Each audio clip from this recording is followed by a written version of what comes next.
arrested this illegal migrant truck driver from Uzbekistan, saying he is wanted in his native country for distributing propaganda and recruiting terrorists. Agents arresting him while he was driving an 18-wheeler in Kansas.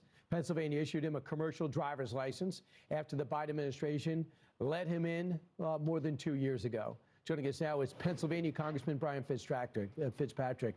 Congressman, there's so much wrong with this story. Number one, the company that hired him, and number two, the state that let him get a license. Go.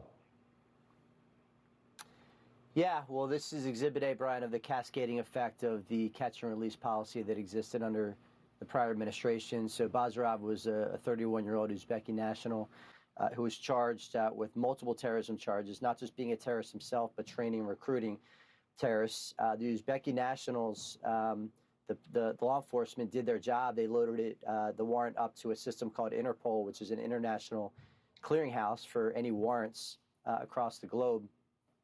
But he comes to the southern border, tries to sneak across the border, is encountered by Border Patrol officers, provides fake ID.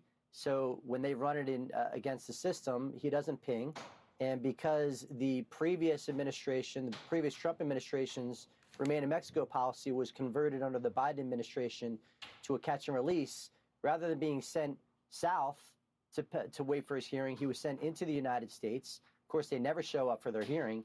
And then the cascading effect is DHS then gives him a work authorization because he cleared the protocol at the southern border. And then the Pennsylvania State Department of Transportation gives him a commercial driver's license because he cleared the DHS work permit process. So it's Exhibit A, the cascading effect of the open border policies under Mayorkas and Biden. Real quick, in Pennsylvania, do you have to be able to speak English? I mean, wouldn't he have had to answer some questions in English?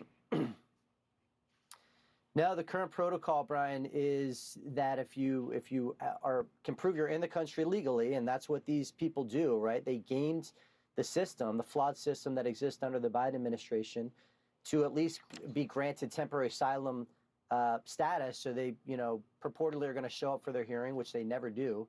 But that's what they use. They use that conditional probationary status to get all these other benefits. So let's talk about what you just put out, and you basically has called for, as we look to fix Obamacare or change it, you basically say you got to move on this. You said you're asking Senate leaders to work in a bipartisan bill to extend Obamacare subsidies as the. Please subscribe to our official channel, USA News,